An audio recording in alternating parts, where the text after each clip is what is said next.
available to you the closed captioning transcript and the presentation and any materials from today's presentation. If you haven't already, I'd ask you to please mute yourself by pressing *# or the mute feature on your phone. And I'm going to go ahead and hand it over to David to introduce our speaker today. Thank you, Jessica, and thank you to IC for your continued support of the work that's being done here in Iowa. We're very excited to have Val Morgan with us today. Val is a consultant and entrepreneur in Washington, and so she joins us a little earlier in the day as we look at Northwest time. But we had a small team of individuals that went out to the West Coast earlier in our Employment First Adventures, and they came back very excited about the work that Val was doing, specifically related to business involvement and working with our business partners. So we asked Val to kind of wrap up our Iowa Community of Practice with these last two webinars, and it kind of brings us full circle now as we begin to look at how do we apply the knowledge and techniques that we've been talking about with our business partners.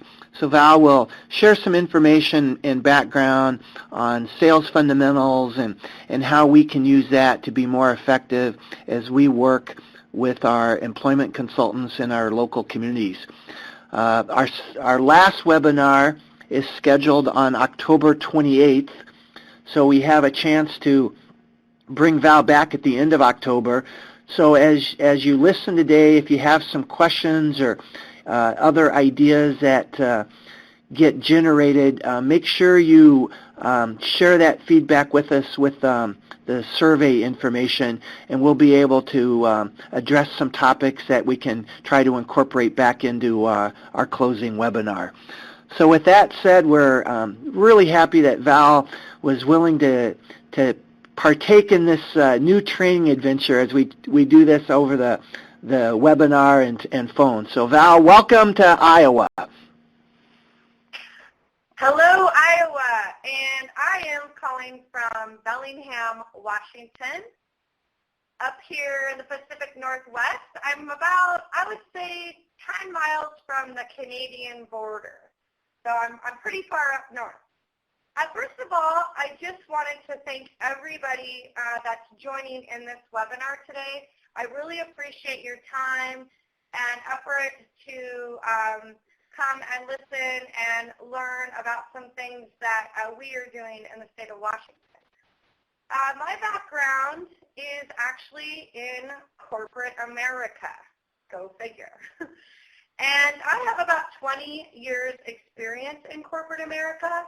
And what I've done is corporate sales along with corporate sales training and also sales consulting. And I did that with the same business for 20 years. And I decided that I wanted to branch out of corporate America and start my own business.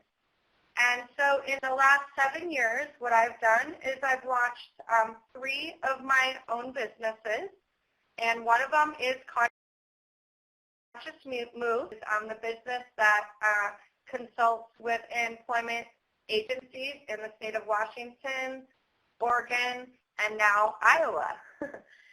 And what I really do in Washington is I consult with businesses on marketing and development, but also I teach an 8-hour intensive consultative selling class.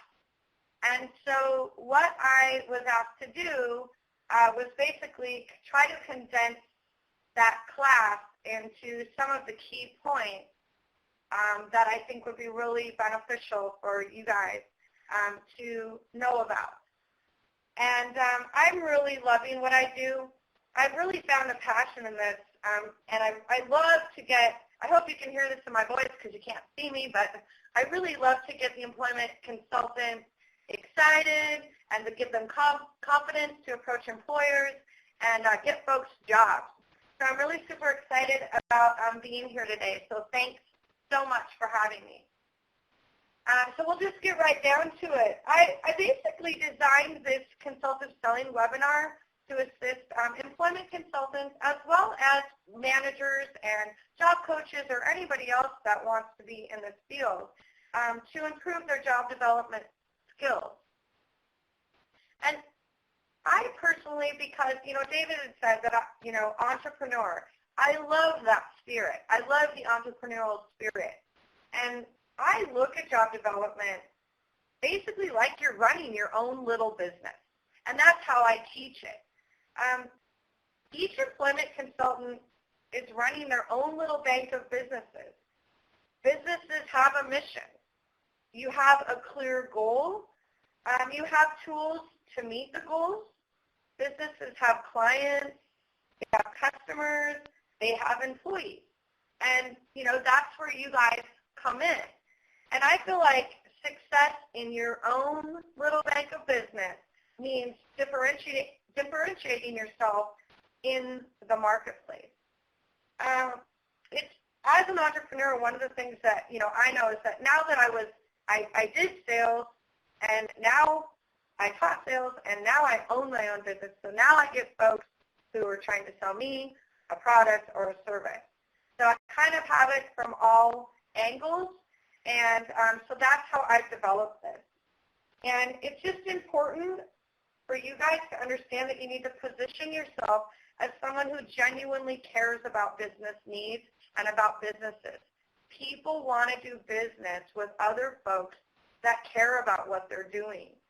And, in order to grow as an employment consultant, you'll need to develop a strong working knowledge of many aspects of business and also sales strategies and techniques. So, as David mentioned, this is a two-part webinar. And after this two-part webinar, my hope is that you're going to be better prepared with sales strategies, tangible tools and techniques that will assist you to effectively, seek out prospects, communicate with potential employers, and also meet the goals to increase placement of your job seekers. So I think we should just get started with it. Oh. Okay, sorry.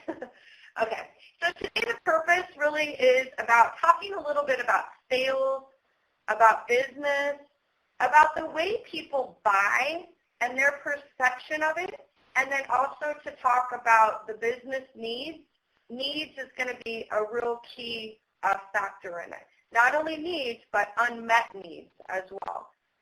And then I'm going to talk to you briefly about referrals and an action plan that you can use for referrals. And I'm going to give you guys some action steps.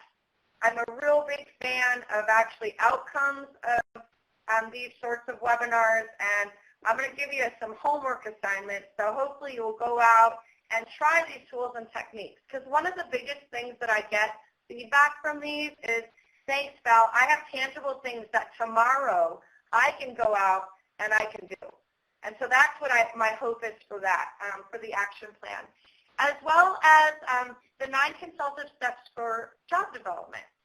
And since this is a two-part webinar, we're not going to get into all of the consultative steps for job development. So I definitely would encourage you to join the part 2, where we're going to discuss in length more about features and benefits, closing the job, and also handling objections.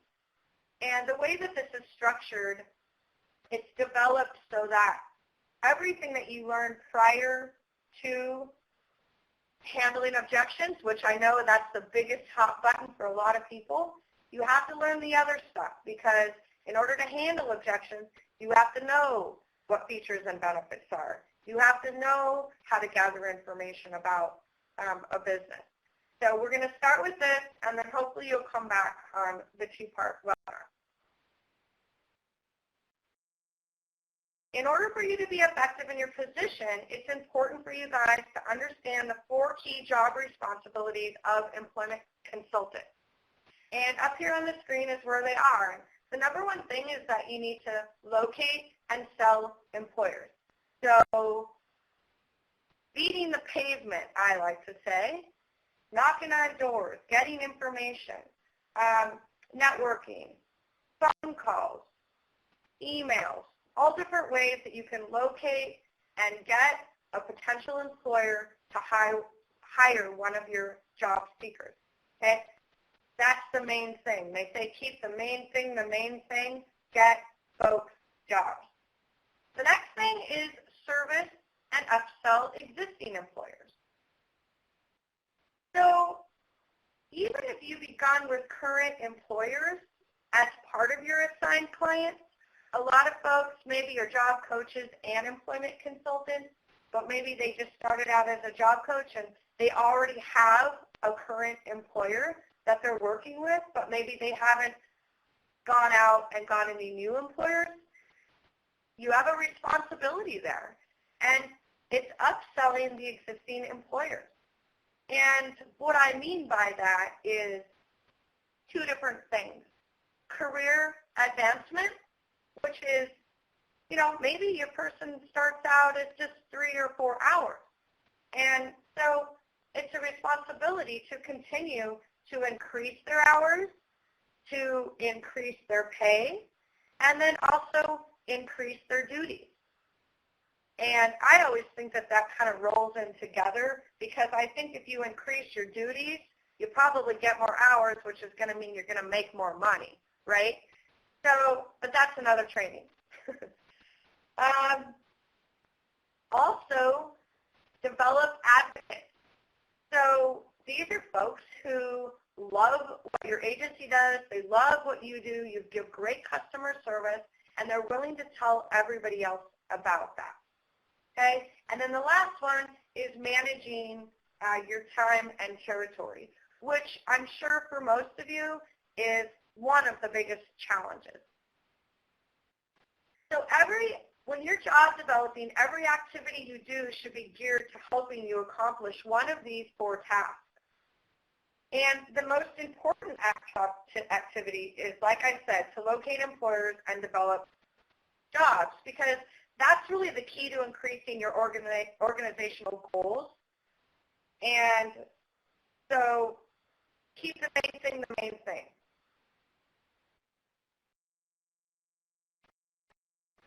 This is something that I have a love and hate relationship with. It's called the job development funnel. And it doesn't matter what business it is. It could be any kind of a sales funnel, but I like to call it the job development funnel. And this is your bank of business. So I just kind of want to explain to you guys so you know where people are in the process. You have your suspects. These are people that are completely unaware of your agency, of your service, or what you do. They are outside your funnel. Folks, the possibilities are endless. There's millions of them. They don't know what you do. Then you have your prospects. And your prospects are inside your funnel, and they're folks who are aware of what you do. These are potential employers that maybe you've made first or second contact with. Maybe you met them at a networking event. And of course, prospects are a little bit smaller than suspects because it takes time to reach out to make suspects prospects. And then you have your current employers. These are folks that if you have current employers that are hiring your job seekers, they already employ one of your clients. And when I say clients, I mean, I just want you to know that I mean the folks that you serve. And then, of course, that's a little bit smaller. There's way less employers than there are prospects. Then at the very bottom of this funnel is your advocates. And as I said before, these are folks that are satisfied with your service because you give great customer service, and they'll share it with other potential employers. How you make an employer into an advocate is simple. You ask. You have to ask. And it could be very as simple as saying, what do you like best about our services? What has changed in your business for the greater good since we've been working with you? What would you be willing to tell other potential employers about our services? I encourage everybody that has an employer out there to make their employer into an advocate by asking. Maybe it's a video, maybe it's just a testimonial that somebody writes down, because there is a hole in the bottom of a funnel.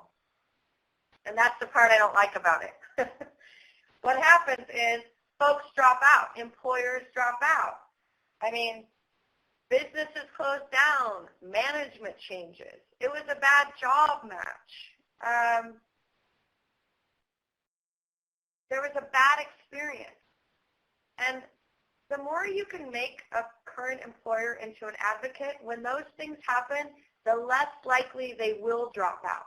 It's the only way that we could actually put our palm of our hand on the bottom of that funnel and hold everybody in, is by making advocates. And that's with good customer service. So one of the challenges that I have for you is to use this as it's a kind of resource accumulation where you're continually trying to increase the number, enhance the value, and strengthen the relationships with folks. And understanding where employers are in this funnel and moving them to the next level is vital. If you land a job 1 week, I want to know how many suspects did you make prospects the week after that, because there is a hole in the bottom of this. So the whole idea is to keep it full. And I want to challenge you to make a current employer, if you're working with one, if you're out there listening and you're working with a current employer, I'd encourage you and challenge you to make them an advocate by asking for a testimonial statement. I work with a lot of folks that use testimonial statements that get other people jobs. It's sort of your own little portfolio to let potential employers know what kind of service you give and why they should do business with you.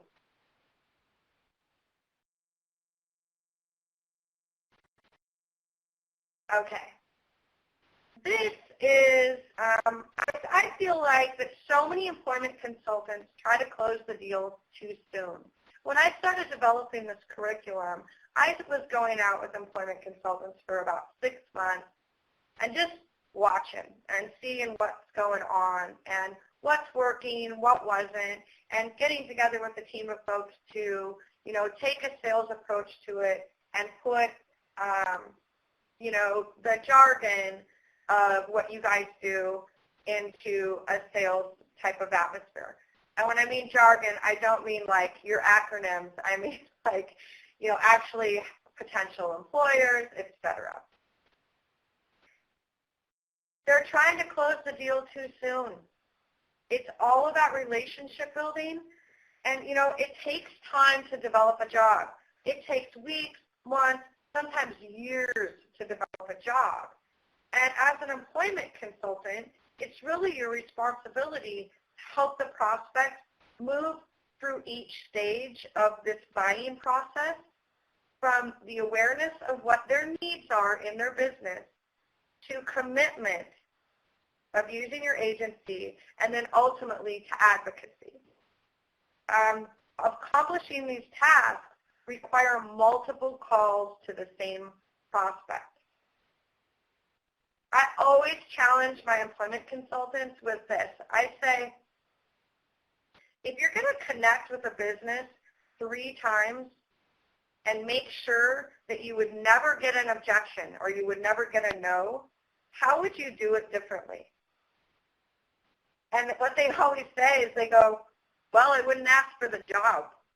And I say, perfect. Perfect. Going in and asking for a job, if they're hiring, etc., is going to get you to an objection right away. You need to take time to get to know the business. I can't stress this enough. And anyway, how do you know that they're a good fit for your job seeker if you don't get to know the business? And this is a good example for rural areas. For example, I work with a lot of counties that will say, well, geez, we don't have many doors to knock on here. And I say, well, then don't go in and close it the first time because you're never going to get them back. So you got to take time. And the facts here on the PowerPoint here is that are pretty shocking, that only 2% of sales are made on the first visit. And 44% of folks give up after the first visit. 80% of sales for a product or a service, such as your agency, are made between the 6th and the 12th connection. So I want you to remember that and challenge yourself to not go in and try to close the deal. Employment consultants often will say, well, I didn't sign up for this because I don't really want to sell something, but then you're the first to go in and try to close the deal the first time. In my opinion, that's the most pushy thing that you can possibly do. So do yourself a favor, you guys. I can't stress this enough because these are the facts. What is your most powerful selling tool? Referrals. You're 50 to 500% more likely to close a job if you have a referral. And I know 50 to 500, it sounds like a large range, but it's better than 1%. So I'd throw that in there. Every employer that you work with, if you work with an employer, has a dozen business contacts. If you're not working with employers, you're working with friends and family members who don't use the same insurance agent as you do. Those are contacts. Use those folks as referrals. It's sort of like making an employer into advocate.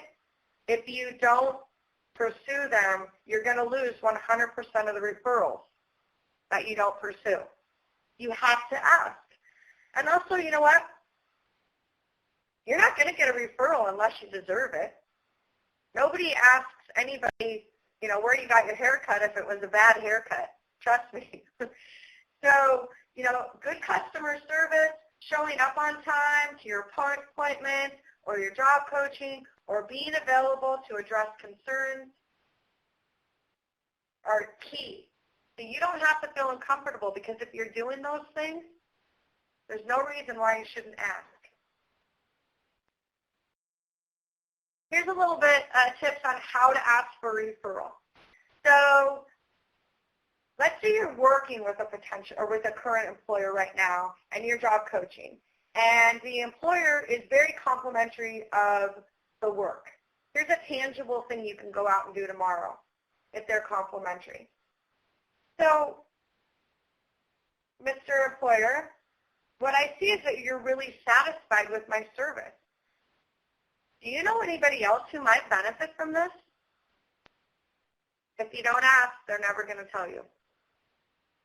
If you're starting to go out into job develop and you land a job, for example, one of the first things I like to do is to set up expectations. And I don't care who it is I'm talking to or what I'm selling what to. I'm always setting up the expectations in the beginning. It's important for you to say, you know what, I just wanted to let you know that you made a great decision, and I run my business with referrals. I prize referrals. And would it be fair to say that in 3 months, if this works out, if it's a good job match, that you would be willing to give me the names of 2 folks that you know that might benefit from my services as well? In 3 months, you have to set, your calendar. You have to go back and, provided you gave good customer service and it was a good job match. I have never, and I challenge people to do this with an action step, I have never known anybody to say, no, I won't do that. So set up expectations. Now in 3 months when you go back and ask them, remember when I talked to you about giving a referral? They might not remember, but it doesn't matter because you set up the expectation and you can go to them knowing that you did that already. One other thing about referrals is using LinkedIn. I'm seeing more and more of the employment consultants that I consult using LinkedIn. If you're not LinkedIn, folks, get LinkedIn. And the one thing with LinkedIn that I've seen most effective is that you link in to, if you have a current employer, you link in to their friends, and the next thing you know, they are friends with another manager at another grocery store. It's more powerful if you can say, hey, I see you're linked into this guy. Could you hook me up with him? It's the same way if you have no employers. You link in with your, community connections. See who they're linked into. Maybe they're linked into somebody that you want a business that you want to go develop a job at. It's worth a shot.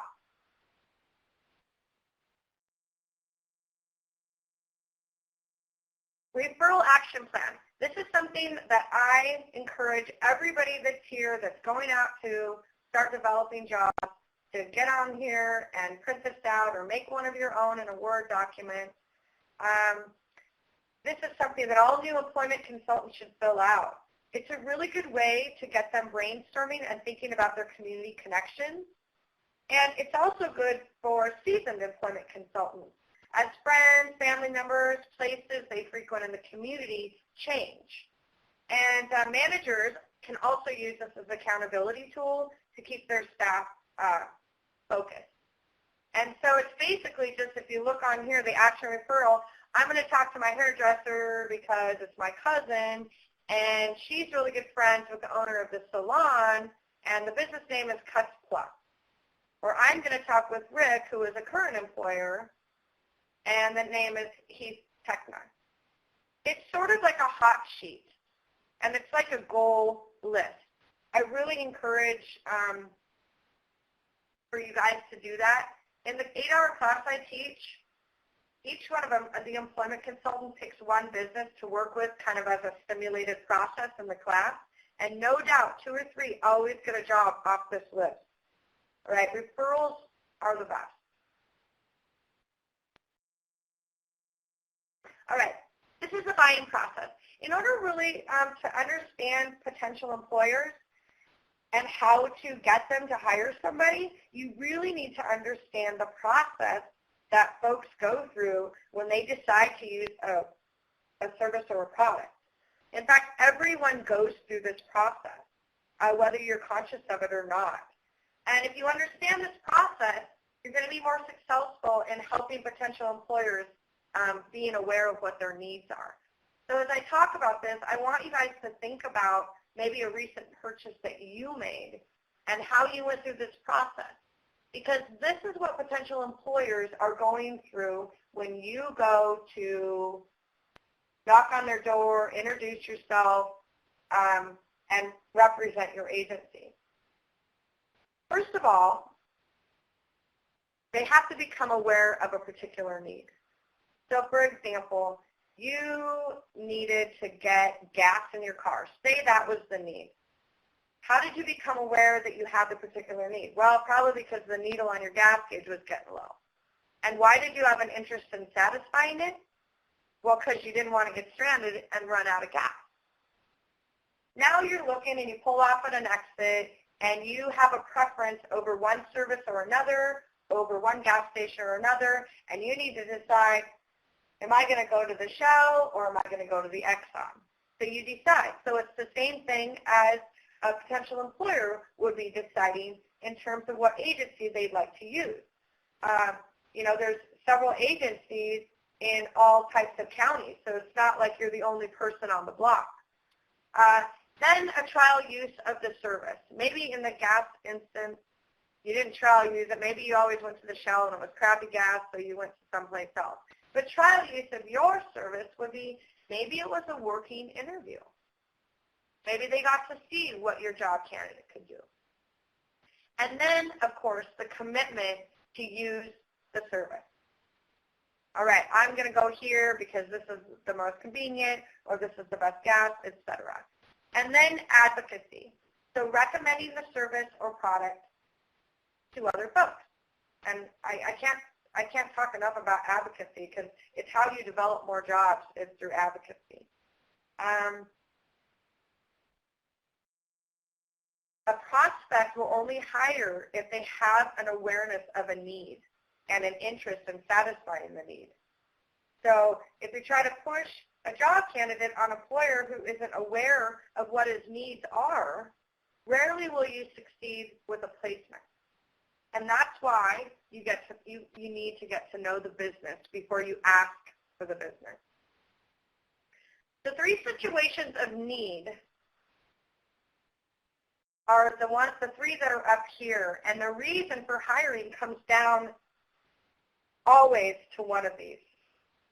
For the most part, a prospect won't hire one or more of these unless one or more of these situations are present.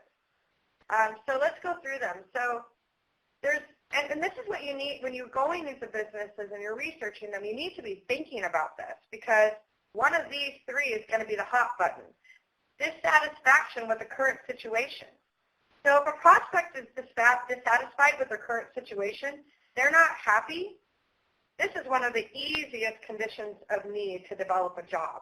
So for example, one of the prospects, is not happy with the amount of turnover they have with their employees because maybe they're always hiring entry-level positions, and entry-level positions have a higher rate of turnover. So if you can get them to say that, yes, they're dissatisfied with this because they do have a higher turnover, it's an easier way for you to sell your agency, the client, the potential, the job seeker, because folks with disabilities have an almost 94% retention rate. Okay? So if you can get them to say that they're dissatisfied with their retention rate, guess what? You got like 94% retention rate. So it's about getting the employers. Sales is really about getting people to understand what their needs are, and then you molding what you have to offer to their needs. But you just don't want to be going out spouting out that they have a 94% retention rate if, for example, they have good retention. That's why it's important to get to know the business. The second one is an opportunity to improve the current situation. Maybe they're satisfied, but they wouldn't mind being more satisfied. So maybe they're happy with the current workforce, for example, with productivity and efficiency, but they're getting ready to expand and they'd like to increase it because they want to grow their business. Perceived deterioration of a current situation. This is more like the prospect is in a good situation right now, but maybe has a reason to believe that the situation may deteriorate. For example, maybe a prospect is approaching a busy season, but they don't have enough part-time help. But you're never going to know that unless you ask the question. So if you can uncover these situations of need, a job is more likely to be developed. Let's take a look at what some common needs of employers are. These are a list of employer needs that are suggested by various job developers, based on their experience. And the more questions that we can ask potential employers to help them come to the conclusion that they have these needs, the better. So I'm not going to go through all of these because I think you guys are going to all have access to this PowerPoint. But these are all really good ones. And the biggest needs come down to it's a dog-eat-dog world, more customers, more sales, more money, save time, save money at the end of the day. But they also need pre-recruited job match. They need pre-screened employees. They need help with safety. They need help with training. And guess what? You guys out there have a way to help a business with every single one of these needs. So that's the good news.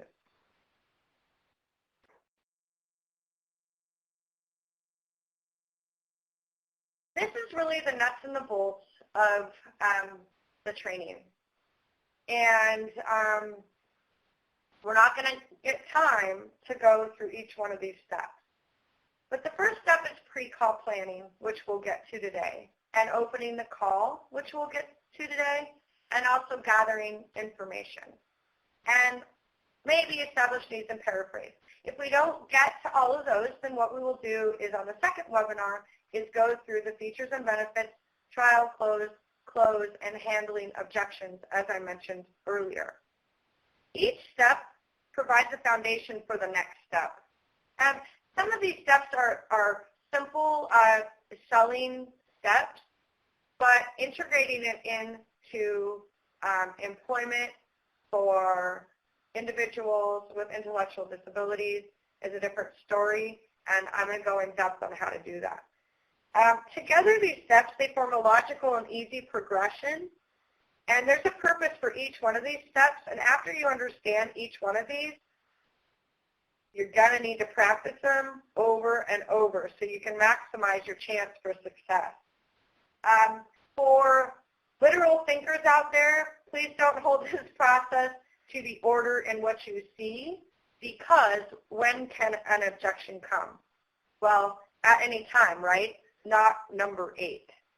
So, but if you start telling a potential employer all about your service and you start talking at them about how you can help them with all these things, which is number 5, all the things you can do for them, before you do number 3, which is gathering information, or even number 1, pre-call planning, you're going to be more likely to get a number 8.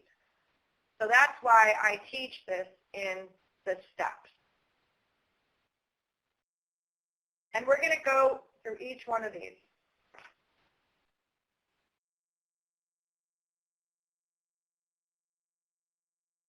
All right, pre-call planning.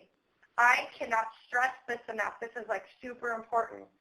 So pre-call planning is basically, if you're failing to plan, is planning to fail.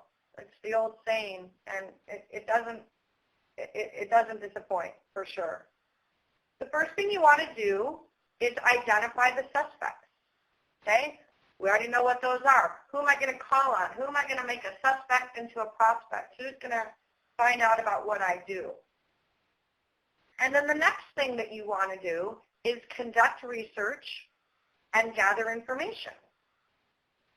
And what are some ways we can do this?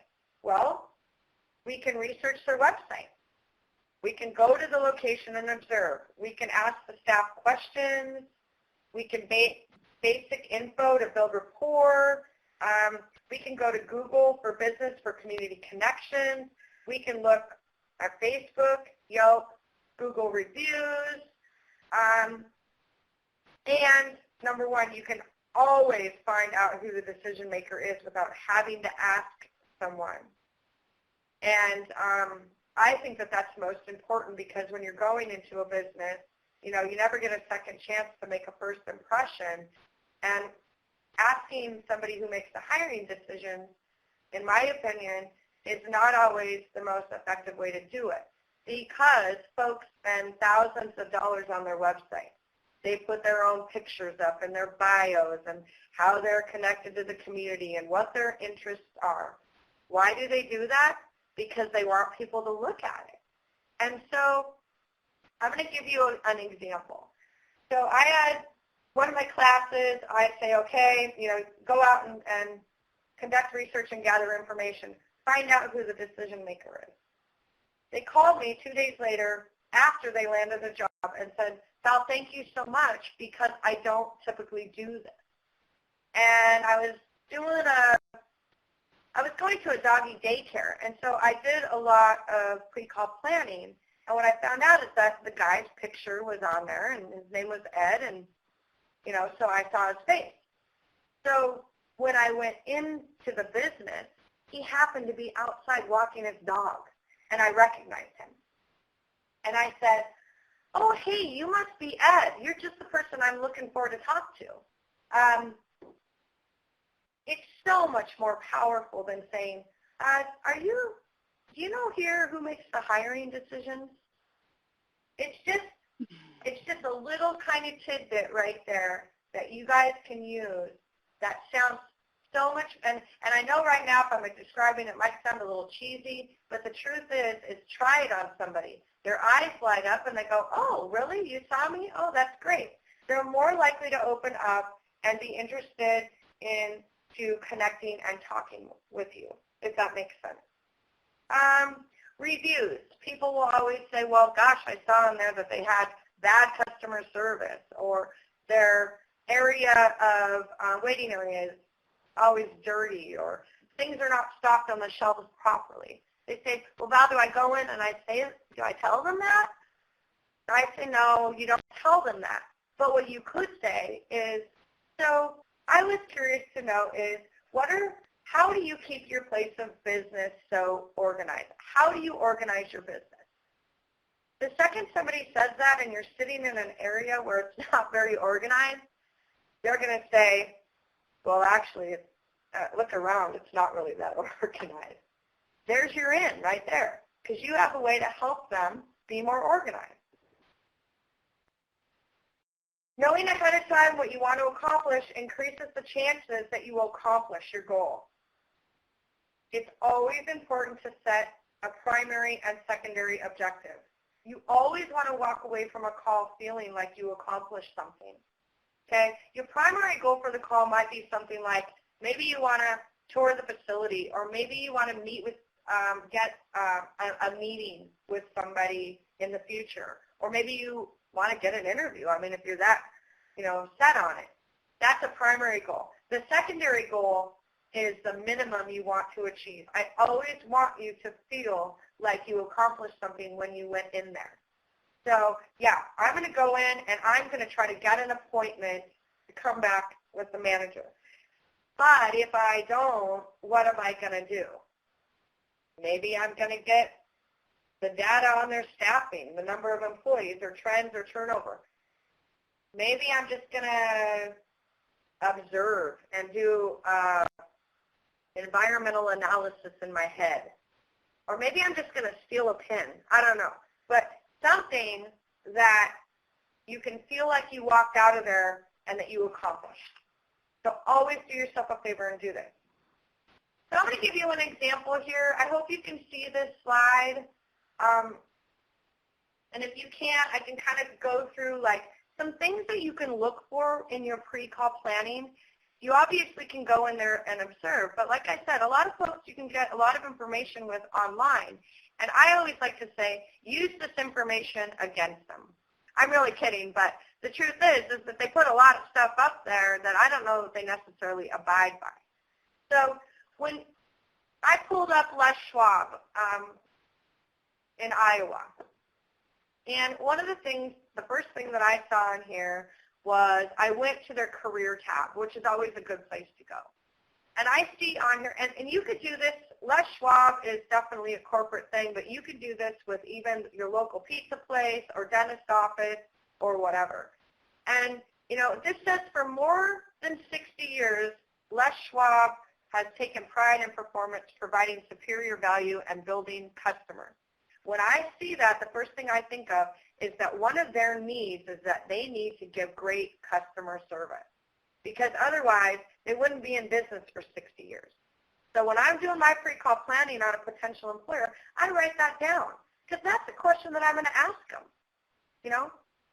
I see on here you've been in business for 60 years. That's amazing. Tell me about, you must provide great customer service. Tell me how that's going for you right now, as an example. Or, let's see. We've gone from one store and one employee to more than 450 stores. When I see something like that, or when I see it on a local site that says, we're going from, we started with one little coffee shop on the corner, and now we've opened 3, and we're looking to open 5 more. What is the need, folks? They need more employees. Write that down, because that's the questions you're going to ask them. I'm noticing on your website that you're expanding. I want to know, what are you going to do to keep up with the demands of hiring new folks? You want them to start talking about that, guys, because guess what? They're going to say, well, I got to put an ad on Craigslist. I'm going to have this person do phone screening, and then I'm going to take all this time to interview them. You want them to say all those things because guess what? One of your features and benefits is that you pre-screen the staff for them, so you get them a qualified candidate right away. If you get them talking about those needs, that's how you can develop a job faster. Another one on here is if you're a hands-on person and you'd like to grow, we want to basically grow with you. And what they're basically saying right there is what? They promote from within. So what does that mean? They're always looking for entry-level positions. So that's another thing. Hey, I see that you really pride yourself on promoting from within. How do you keep up with demands of always hiring entry-level positions? It's a conversation to start having with them.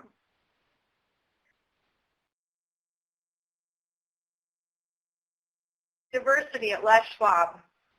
You know, looking at their mission, at their statements, their commitment to diversity goes beyond the basic, you know, I can't even read this. They share this they want in the environment, and they are always open to hiring, you know, disability, marital status, etc. Great. So I want to know, how diversified is your workforce? So I see on here that that's one thing you pride yourself on. What are you doing to diversify your workforce? Or, by the way, do you think it's owning up to what the corporate mission is? Another conversation to have with them. What I want you to take away from these couple slides is just knowing that once you get good at pre-call planning and you start learning about a business, you'll be able to, those things will pop out at you. And those are conversations that you can have because it's hard to go in and approach a potential employer if you're not planned. You don't have anything planned. So by doing this, you can go on, you can have things to talk to them about. And that's what's going to, you know, help you be more successful in actually knocking on doors, because what you guys do is really tough.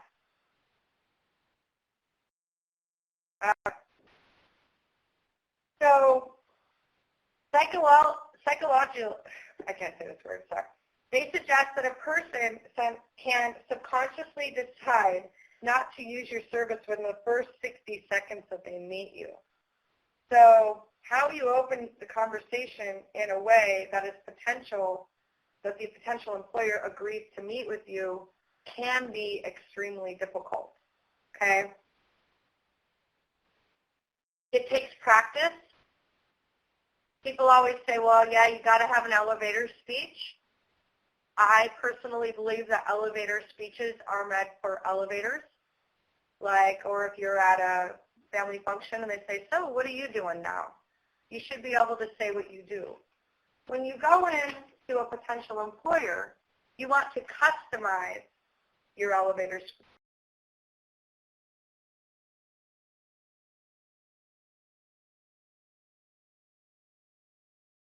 speech. When somebody walks from one end of the strip mall to the other, saying the same thing to every person. In fact, think back to when somebody was trying to sell you something and it sounds really canned, like they say that to everybody else. You're less likely to do business with that person, as opposed to if they got some information about you and genuinely cared about your business. You have to approach every potential employer in that way. Okay, so the first thing you want to do is, you know, greeting, introduce yourself. Some people will say that they don't like to say they work for a local nonprofit organization because then the business wants to know, well, what do you want, right?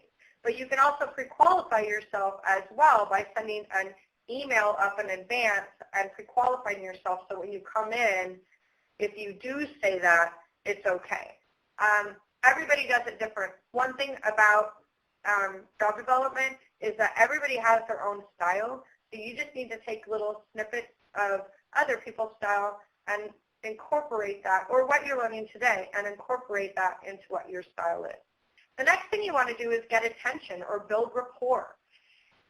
use something that you found in your pre-call planning. If they sponsor Relay for Life and you have a local Relay for Life team, hey, mention that. That's important, building rapport. Creating interest. This is something that you can do about maybe an idea you have based on maybe some pre-call planning that you've done.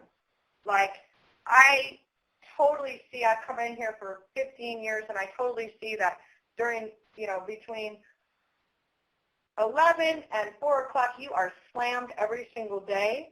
And, I have an idea about how you can hire some additional staff during those busy times. Oh, you do? Well, how are you going to do that? Okay, so creating interest, something that will sort of pique their interest in wanting to know more about what you do and why you're there. And then, of course, asking for their time, which is always setting up an appointment.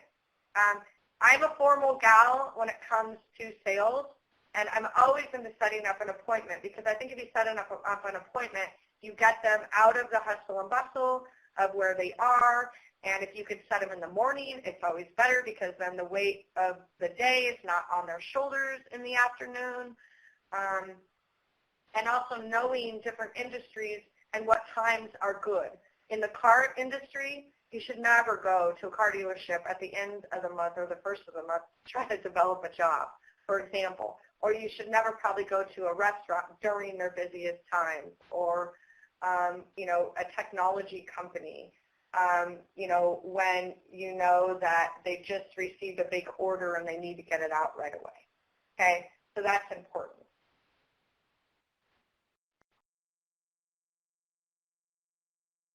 The transition statement is something that I put a lot of labels on things so that people can, get it in their heads. What's a transition statement?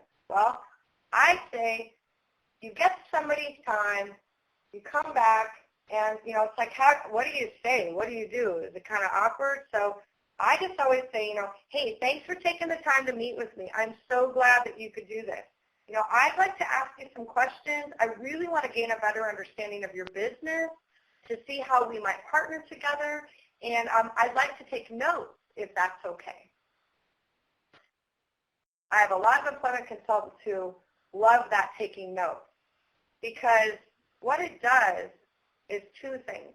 Number one, if you're asking a lot of important questions or if you're starting to get into, are they meeting their sales goals, or you're talking to some more advanced things about return on investments, for example, they want to know what you're writing down and to make sure you're not going to share it with others.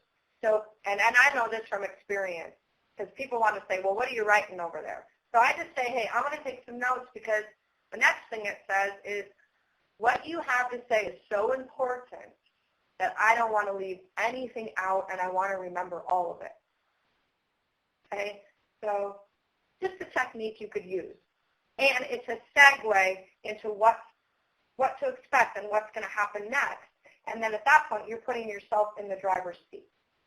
And rarely does anybody say they don't want to talk about themselves either. Real briefly on communication is just because you know how to talk doesn't mean you know how to communicate. Selling is not telling. It's 80% listening and 20% talking. So I know you're all excited. You think everybody should hire one of your job candidates, but the truth is that yapping the jaw and telling is just going to make ears close down. So you've got to listen. How do you get folks to talk to you? Well, of course, you ask them questions. You ask them closed-ended questions, which are yes or no. You ask open-ended questions, and you layer questions.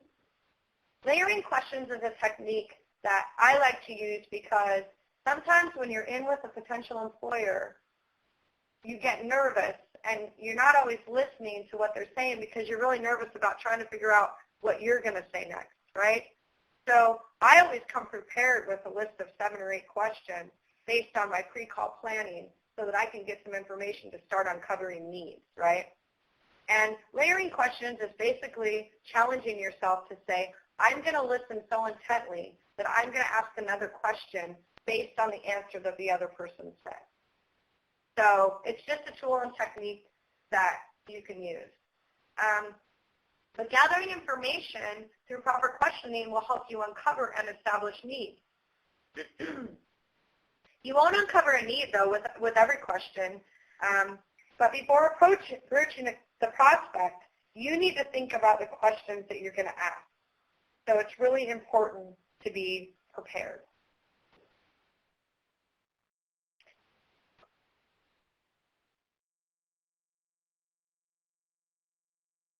What do you guys think? 11:56.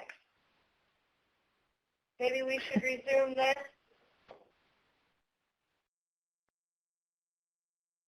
Yeah, I think Val, you're right, this is Dave, and I was struck by the fact that last week we had our state APSE conference, and one of the sessions was an employer panel where we had 5 businesses talking about their experiences working with the hiring of individuals with disabilities, and we had a couple of the employment specialists were present that shared their story about how they got into the door.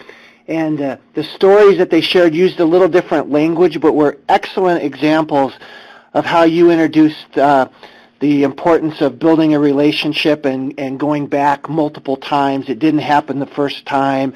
Looking at unmet needs, the importance of referrals, the importance of relationships, the upselling. There were some real good examples of that in the examples that the businesses shared, which just echoed home the points that you drove home today. So I think it's very relevant. It sounds easy, but we know that it takes time and effort on our part, and I think this really opened up the door for us. I do want to let our participants know that through the Employment First effort, we've gotten technical assistance hours through our subject matter experts. So we can use those hours to do like this webinar. And we have just a couple of hours that have carried over that Val has expressed an interest in responding to any individual comments, emails that you guys might provide that were triggered from today's conversation or leading into our second webinar on October 28th. So if I would encourage, if you participated today and you have a specific question or want to delve into a little bit deeper thought on any of the comments or slides that Val had today, send her an email at her email address that she shared with us, and minutes and be willing to engage in a little conversation. And that will, so you have a little bit of an opportunity to utilize a couple of those hours of technical assistance to meet your need, and that's our effort to try to help do that. And her email address was val.consciousmoves.com, and I think she did a great job in triggering some interest for the second session. So we'll anticipate October 28th coming around the corner here pretty quick. Jess, I'll turn it over to you for final comments. Thank you, David. I just want to encourage everybody to participate in the poll questions, please. We really appreciate your feedback. I will be sure to get the PowerPoint sent out. I'm sorry it's not available here right now, but we had some technical difficulties when I was saving it. All the portions didn't get in it like it needed to, but we'll get that fixed and sent out. We also had a request for the referral action plan in a Word document, so we'll also be sure to do that and get that sent out. And as David said, we'll be back on for Tuesday, October 28th at 1 p.m. Central Time. Thanks, everybody. Yeah, and you know Val. what? I can send out the Word document, the referral action plan, because that was something I put in the PowerPoint, but I actually have it in a Word document form. So, Jessica, I can send that to you to send out. And I want to tell everybody thank you so much, and I'm looking forward to starting on with, what types of questions to ask to gather information, and then features and benefits and how to handle objections next. So thank you guys so much. Thank you, Val.